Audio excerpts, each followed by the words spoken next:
Good morning, everybody. This is Grant from State Spark, and I am super pumped for today's show because we're going to be covering a topic that I think is super important and plaguing a lot of you people about going it alone. So we've got the 4 do's and don'ts of going it alone and what is a healthy individualism and what is an unhealthy individualism. But before that, we've got just a little bit of other news. How arrogant or not arrogant is our planet? Talking about ego and humility and the planetary consciousness. And that's just for the news. But before any of that, you know what time it is. Morning cup of gratitude. What are you grateful for this morning? What's absolutely keeping you pumped?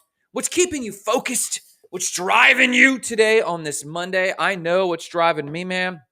I restarted an old habit, and this is part of what I'm grateful for this morning.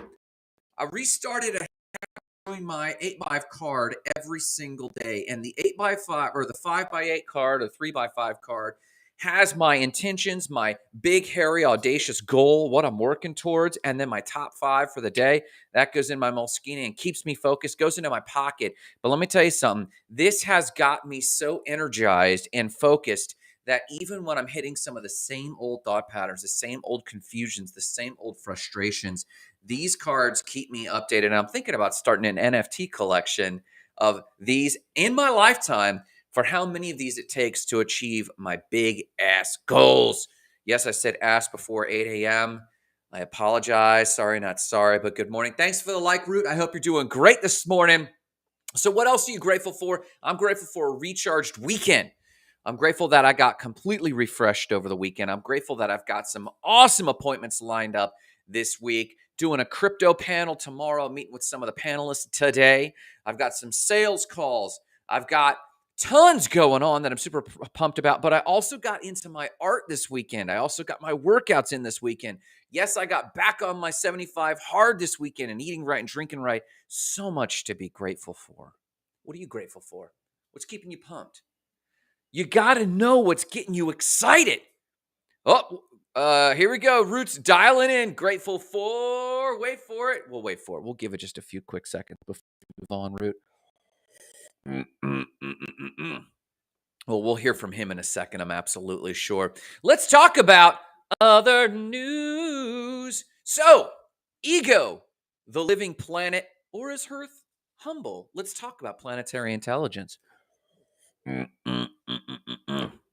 Some of you may recall other news is about elevating your consciousness, but that hasn't yet meant planetary consciousness. And for those who saw the Guardians of the Galaxy 2, there was a Marvel character called Ego. And in the comics, I recall from way back in the day, nerd alert, look out for it. There was an intelligent planet by the name of Ego, which is what this character was based on in the Marvel movies. And it showed that this planet had evolved enough to develop its own consciousness. Well, about 100 years ago, several scientists posited this about Earth, and this is where this came from. Several scientists have been pondering, specifically a doctor who I just contacted, Dr. Adam Scott, I believe his name is. I might be saying his name incorrectly, but I could pull that up later. He co-wrote an article in The Atlantic, which I read this morning. And this article is talking about 100 years ago, it was posited that the biosphere as an aggregate had its own cognition.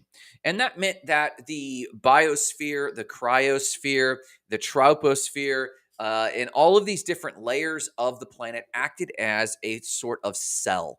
And that cell had a degree of intelligence and could inform itself. Well, they started calling it planetary cognition. And this really rocked the establishment. In fact, so much so that they were made fun of for their ideas. But as you think about it,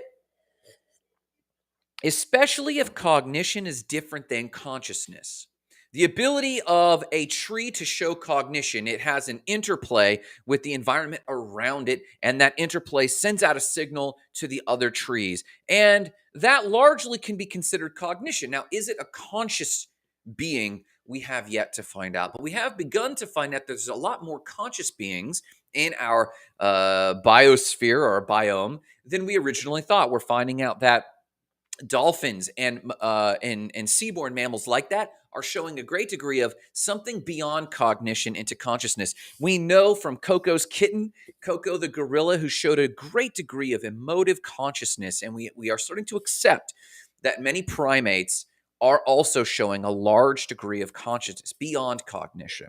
Now you take that further, and in our planet, what about plant life?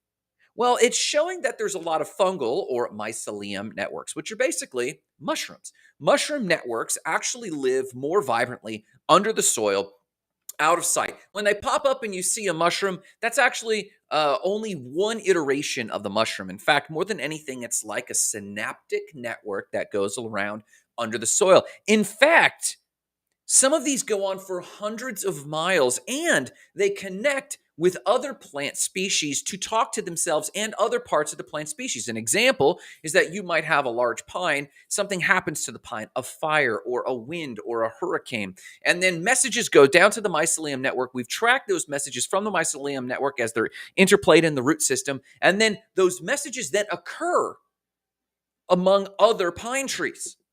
Very intelligent, very interesting. And you take this one step further, the largest living organism in our planet is known as the pando. I believe it's called the pando. It is also known as the quaking aspen, and it is a forest. But that forest is actually a single species of many different trees. It's the largest living organism, I didn't say mammal, the largest living organism in our biosphere, the quaking aspen. So as we see this planetary intelligence, it's not hard to imagine that over 100 years ago, the biosphere might have had something to it.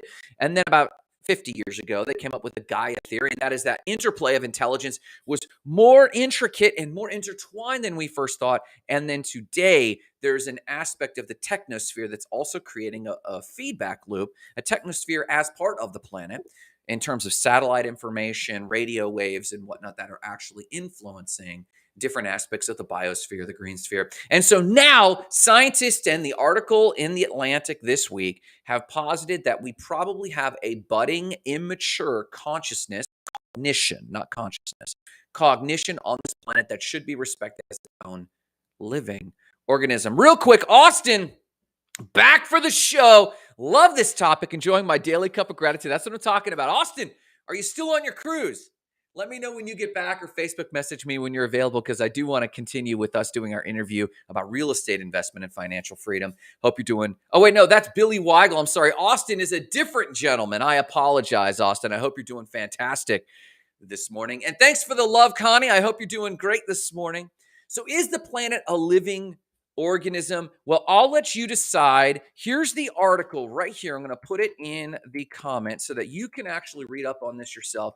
I believe that this planet, if it continues, will have a continuing type of immature cognition. Maybe not consciousness yet, but if the internet actually takes on through AI, through generalized AI, I believe it will also take on its own form of intelligence. And as it extracts energy and intelligent communication between plant species, it is in all probability going to show a form of macro intelligence. Will this solve climate change? Doubtful. Will this solve much for the human species? I don't know. But maybe it will actually cause an awareness in us to respect the planet as its own species, as its own endangered species, as we would anything else. Interesting topic.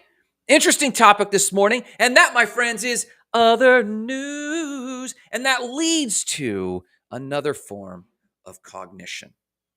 And this other form of cognition is how cognizant you are of your effect, of your interplay, of whether or not you should be working independent, dependent, or interdependent, and the 4 do's and don'ts of that. Real quick, Austin Invest says, boom! There is definitely a cognition in trees through the support and grieving death of its neighbors. 100%. I have actually seen a separate article on this where there was a form of cacti. And though the cacti in the high desert had kind of a spacing from its neighbors in terms of like 16 or 20 feet, there was a representation when one of the plants would die somehow, whether through pollen or its magnetic field or something. There was some impact in the surrounding cacti that they would quiver and even shiver, and the plant on the side facing the dying or dead plant would actually shiver and react and shrivel in some ways and not be as healthy. It took a while for the leaves to grow back and for the branches to grow back. And the best they could say is that it was a form of grief, as we would understand it. Now, you could just say it was a special reaction. Say, for example, it was a boll weevil that killed that plant. You could say that maybe it was retreating from that dead plant to protect itself, and it was a natural cycle. However, this idea of grief and support, we have seen other evidence for to know that it is a bit more intelligent, as aside from a simple mechanical reaction within that species. So it is a very interesting thing. And I challenge my vegan friends all the time who make the argument for veganism around morals and ethics. The moral and ethic argument for veganism actually falls on deaf ears with me, simply because I do believe one day we will find out that plants are not only cognitive, but conscientious or conscious. And as that happens, what are you going to do with your ethics then? What are you going to eat? So I think the moral and ethical argument of not eating another living species is just kind of now out the window. There are other great arguments, economic arguments, environmental arguments for becoming a vegan, which I am not. But the argument of morals and ethics of eating other species, it's lost on me. So this is and Austin, if you have any articles that link to any of this, I would be absolutely interested and sharing that with people. Post it in the comments. I think people will be very interested in that topic. Let's talk about the 4 do's and don'ts of going it alone. 2 quick intro stories to this idea. One story. Some of you might have heard that when I traveled with Semester at Sea many moons ago, now over 15 years ago, traveled Semester at Sea. Some of you might know the harried side of this, where I almost was wrecked in the North Pacific. I was kidnapped in India, all kinds of adventures. But later down, I had another very introspective turn of events. If you've traveled that area of the world, we ended up in Cape Town, South Africa. And in Cape Town, you can see where the Indian Ocean meets the Atlantic Ocean, and it's gorgeous. And it's a beautiful area. Cape Town was a beautiful town. It had a great jazz festival while we were there. It's not without its own flaws. South Africa has had its own history, just as many other countries did. But the Cape Town was very welcoming, very open, and the defining feature of Cape Town is not its harbor. It's this beautiful vista at the top of Table Mountain and nearby Lion's Head, which are beautiful mountain areas. Great hiking. The 12 Apostles kind of run up the coast on the eastern side there. But one day, me and a group of friends from the group set out on what amounted to a 4-hour, very steep, very difficult hike up Platy Clip Gorge in Cape Town, South Africa. Now, yes, you can take a tram up the mountainside and just get up there, but we wanted to take the long route, the hike. It was very interesting. So we rented a car, we took a taxi, we got up there, and we started hiking. Now, I was in peak CrossFit fitness, and I was ready to go this thing and make it happen. The rest of the team was slow. They were having fun. We all really like each other, but they were going slow for me, and I just felt very ambitious that day. So I struck out, and I climbed this mountain. I went ahead, came back to the group, went ahead, came back to the group, got some gorgeous photos, and just drove myself up the mountain all alone. I was sitting up there, and I could see where the green Indian Ocean was swirling with the Atlantic Ocean. It was a beautifully clear day. The temperature at that elevation was gorgeous. And as I got up there, I looked out and I thought, smell that fresh ocean air. Look at this beautiful town. I'm traveling the world, and I'm alone. Who did I do this with? Now, we all know that to accomplish big things, it's lonely at the top, as they say quite often, and it is. And quite often, you need to drive, and take yourself beyond friends sometimes and beyond your peers to really excel. We know that. But if your goal is to achieve that, that's the strategy. But if your goal is to be with people, sometimes you have to hold back a little bit and be with others. I realized that celebrating this thing was not about celebrating with others. It was about celebrating the accomplishment. And I had to kind of pick my celebration. Am I going to celebrate this because I accomplished this with other people and they can enjoy it with me? Or I'm going to celebrate the accomplishment because I did it alone? Now, that story stuck with me for years. And I realized I don't want much success. There's not many things. There are a few, but there's not many things that I want to be standing at the top, and I don't care if I'm standing alone or not. There's some things like that that I care about, but there's not so many. So I really try to pick and choose that when I set it on a goal. Is this a people goal or is this a Grant goal? Most of my fitness goals are Grant goals. I do not mind if I am standing at the top of my fitness goals and my fitness ambition. If I'm standing at it alone, I prefer people, but very few people will actually put in the effort. Most of my business goals are people goals. Yes, I want to stand at the top. Yes, I'd love to be that millionaire who's built these empire, but that's actually foolishness because no one's built an empire alone. So this people goal, this has become a rubric for me. Now I want to take that story real quick to something that happened this weekend. My lovely wife and I, we usually have coffee on Saturday morning. When we're in town, we travel a bit, but when we're in town, we have coffee in the same place every Saturday morning. So our local and our friends find us. This particular Saturday, we ended up just us, and we ended up having deep conversations we should have been having many months because we've just been so busy. We're both building so many things. She's building Spark Explorer, and it's hiking season for her, and there's a lot going on. And I've been pushing for one of my top goals, the platform. That's number one, building our platform, building up towards our marketing workshops, building back Spark training back up and running. We've been pushing. And we finally found time to connect on a few issues, and it turned into a serious conversation. And for anyone who's been married for more than a minute, you know that these things aren't the sexiest, but they're very real.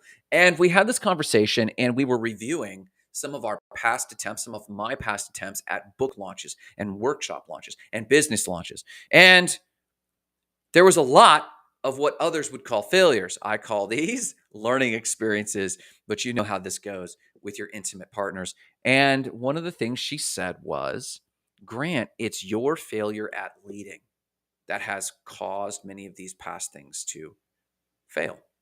And obviously, I have a different paradigm. My paradigm is not that these things are failures, but that they're learning experiences. But the call out was very real from the person I trust most in the world because she sees the most inner workings of how my brain works and how the world works. And it was a very sobering event. And I pondered that. And a quote came to me from Bob Proctor, who passed just a few weeks ago, and it rocked me. For those who don't know Bob Proctor, he was a life-changing, I call him a mentor. We never personally met, but he was a mentor for me. His material came to me nearly 20 years ago in 2001, and I have listened to this material probably 2 times a week. I listen to an entire lesson of his called The Power to Have It All. And there is I think it's CD number 5, or it's playlist number 5. We don't do CDs anymore, but when I got them, they were CDs. Playlist number 5 is The Key to Freedom and it's a whole series. It's like 8 tracks, like 40 minutes of teaching about the key to freedom. And what is the key to freedom? And it was responsibility. And he has a quote that he makes people say, and I want you to say this with me if you're listening. There's 5 of you now, 7 of you, 5 of you, 3 of you, 7 of you. Whoever's on when I say this, I want you to say this in the back of your mind out loud if you're alone. Or if you're in the bathroom getting ready for work, I want you to say this out loud. If it's going to be, it's up to me. Say it again. If it's going to be, it's up to me. One more time. If it's going to be, it's up to me. I want you to anchor that in your brain. And Bob Proctor has anchored this in my brain for the last 20 years. If it's going to be, it's up to me.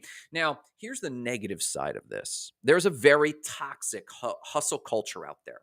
It's not healthy for the brain. Now, when people hear someone critique hustle culture, what they hear is permission slip to be a lazy ass. And that is not what I'm saying. There is a toxic way to approach hustle. There is a healthy way to approach hustle. Hustling used to be a phrase they used when you'd go to basketball camp or soccer camp, and the coach would holler at you, hustle to the ball. That doesn't mean you run your guts out for the entire game. It means you conserve your energy until the opportunity presented itself, and then you gave it your all for that moment. That's what hustle used to mean. Now side hustle means I work my 9 to 5, and then I work from 5 to 9, and then I get up early and work that. Hustle can be toxic today. This quote, if it's going to be, it's up to me, is super important because what people hear today is that it means you have to suddenly become independent. And that is not the case. I did a post on this morning. If it's going to be, it's up to me. Yes, it means that the clarity, the leadership, you have to put your intentionality out to the world, but that doesn't mean you have to go it alone. If it's going to be, it's up to me. It's up to me to be my best. It's up to me to be excellent. It's up to me to communicate clearly. It's up to me to not use complex terms, to use simple terms. It's up to me to tell people how they can interface best with me and for that to actually be helpful. It's up to me to tell the people around me what success looks like to me and what I'm trying to achieve. If it's going to be, it's up to me. That doesn't mean I have to be alone. Here are the 4 do's and don'ts of going it alone. Most of you think you have to go it alone. And I'm telling you, if you've stepped up to the plate more than once, you're getting exhausted. If you've stepped up to the plate to your dream more than once, you're getting tired of having to do it all yourself. But as I reveal these do and don'ts to you, I'm going to reveal to you the secret twistedness in my heart, the darker side of human nature as it comes to ambition and goals, and that is blame. Man, we blame. Tell the truth, shame the devil. If I asked you, why didn't this one goal you've always had did not come to pass, chances are your first reaction internally, you might even have practice not saying it out loud, but the first reaction internally is to blame someone else's actions or inaction. If it's going to be, it's up to me. Let's talk about the 4 do's and don'ts. Number 1. Don't assume it is other people's fault that you are not where you want to be. Listen, it might actually be, in reality, someone else's fault, but that doesn't matter. You see, thinking that thought, even if it's accurate, thinking that thought, which is rarely accurate because every external event has multiple witnesses. This is why multiple police officers take multiple witnesses' statements and triangulate reality, because no particular witness has the whole story. So if it's going to be, it's up to me. The first assumption is do not assume it's other people's fault. It might be, but your job is not to assume that. Grant, what's the paradox here? We all have a default to blame external circumstances.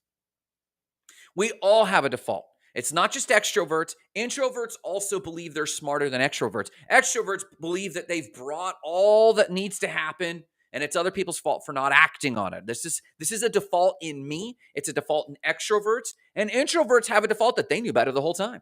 And it's other people's fault for acting inaccurately. We assume our own worldview is correct, let's be honest, and that our intentions are noble, and so we gave it our all. So the conclusion must be, it is other people's inadequacies. It's other people's fault that our big goals have not come to pass. Now listen, this is natural to think this. We could get into the neurochemistry of being a deviation from the set norm mechanism like a thermostat.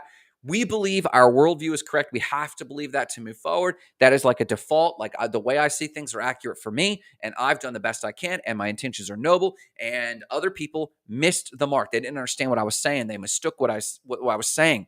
So don't assume it's other people's fault, even though it might be. Don't adopt that mentality. Here's the do. Do assume that this means that you cannot blame other people. Do assume that you cannot blame other people, even if it was actually their fault. Because the net result is empowerment versus disempowerment, agency versus lack of agency. You need to have agency for your world. And if you go around believing that it is other people's fault, and if you compound that, and the next thing, the next failure, what you're not doing is learning. If you believe it is your fault, I heard a quote from John Maxwell, all leadership believes success and failure are their fault. Chris Sacca, a major investor, said, we often believe that when we have a radical success, we believe it was because we're intelligent. And when we have a radical failure, we believe it was bad luck. And he said, we need to invert this equation. When we have radical success, we need to believe it's good luck. And when we have a radical failure, we need to believe it's our fault. Not to be derogatory, but to believe that we need to learn. Number 1, don't assume it's other people's fault, which means you do need to assume that you cannot blame other people. Number 2, don't assume this means you need to go it alone. If it's not other people's fault, it's often tempting to think it's my fault. And if it's my fault and there's still a twinge or a tint of bitterness and blame, if we go, well, if it's up to me, I'm going to have to be, the end of that sentence is better than everyone else. Am I better than everyone? We have to be. We think we have to be better than everyone else. We have to do everything. And we start to get bitter. Well, if it's going to be, it's up to me. And the tone is totally different. And you'll suddenly try to wear all the hats. You'll get frustrated and think, I'll just do it myself. And I do this. I'm a huge victim of this. But you can't. Nothing good has ever happened with a person alone in a void, that nothing good that you have ever heard about has happened because someone alone in a void did it. Even, I think it was Picasso. Was it Picasso? I think it was Picasso, who only ever sold one painting while he was alive. Well, he did all the painting. He's Picasso. Nope. It was a person much later on who started selling, a family member who started popularizing and selling his art. It takes more than one, but that doesn't mean it's up to that person to have that unique genius, that unique insight, that unique moment. If it's going to be, it's up to me. Don't assume it's other people's fault, which means you do assume. That means you can't blame other people. But don't assume it means going alone. Do assume that you need to be better at working with other people. That means own being an influence on other people. That means own being your own hype beast. That means own the fact that you need to get in front of more people and share your dream to attract and repel. You got to attract your tribe. You got to attract the people who want to help. If someone comes up to you and says, and the rare occasion someone comes up to you and says, I want to help you, say, yes, I need your help. Let's talk about it. It doesn't put you in a hierarchy below them. It doesn't put them in a hierarchy below you. It's two people resonating for a dream. Number one, don't assume it's other people's fault. That means do assume that you cannot blame other people. Number two, don't assume it means going it alone. Do assume you need to get better at working with other people. Number three, don't assume that people will know or understand what you need. Let me tell you something. If you're in it to win it in your head and you can see clearly the vision, just saying the way it comes out of your mouth doesn't mean that you get it. You dumb yours down absolute minimum. Assume that you need to connect more. Hold on, one of my streams is having an issue. Are you still with me, people? One of my streams is having an issue. Just bear with me. Which stream is it? I don't even know. I'm sure it'll come back in a quick second. Number three, don't assume that people will know or understand what you're seeing, what you're needing, and how they need to act to help you. So that means you do need to assume you have to be a better communicator. Thanks, Austin. Boom. Austin says, boom, we're here. Marissa says, Facebook is working. Thanks, you both. And it looks like I got the green bars again. So thank you for that. It must have been YouTube. No, I don't know. Who knows where it was? Number four, here we go. And this is important. This is a capstone. I want you to catch this. Don't envision a future without people. Please do not envision a future without people. When you're in your quiet time or you're in the car riding along and you have a quiet moment to envision your world, to envision your future, please do not envision a world alone. You're going to lose steam because it's not for anybody. Whether you're an introvert or an extrovert, the only difference is a scale. Introverts are inspired by those closest to them. They're energized and lifted up by those that love them and those that they love. Extroverts have the same mechanism, but it's just way more people. They have a capacity to be absolutely energized by more people. Don't envision a future without people, which means you should envision a future with your tribe, not just people. People that you know, people that you like, people that you trust, people that recharge you and don't drain you. I have a big dream. It's not that big, actually. It's just a tangible one for me. I have a dream that we have achieved a certain level with our platform. We've achieved a certain level in our empire. We've sold enough of our books and our courses, and the message of State of the Spark is out there, igniting 10,000 lives of explosive significance in order to reach 1,000,000. That's our goal. That's why we're launching the NFTs. That's why we're launching the workshops. That's why we're building a global training brand for small businesses and entrepreneurs focused on coaches, trainers, and catalysts. Why are we doing that? We're doing that to reach people. And in my vision, we've achieved just a modicum, a good milestone. And me and my closest cohort, we find ourselves on a little tour, taking a break, a little working break, a tour of Europe. This is one of my dreams. We have others. There's many other dreams here. Patagonia is one of them. But this one in Switzerland just is so tangible because I feel like it would be a rich moment. And the night before, we had spent late into the evening dreaming and talking and carousing and solving business problems and talking about what's next and mentoring the next generation who's going to lead the company. And that morning, we wake up in a clear spring day, and we're in a piazza or a plaza in northern Italy or Switzerland, and we're having espresso late morning, eating croissants, enjoying a slow morning, planning our hikes, planning our excitement that day, planning some rest and recharge, dreaming about what's possible. But around me are the people that we've earned a massive amount of trust, a massive amount of love, a massive amount of affection for. Number 4, don't envision a future without people. You'll lose steam. You won't be energized. Do envision a future with your tribe, not just people, but your tribe. It will keep you going. Number 1, don't assume it's other people's fault. That means you do assume you cannot blame other people. Number 2, don't assume this means going it alone. Do assume that you need to work. You need to be better at working with other people. Number 3, don't assume that people will know or understand what you need. Do assume that you'll need to communicate better. Number 4, don't envision a future without people.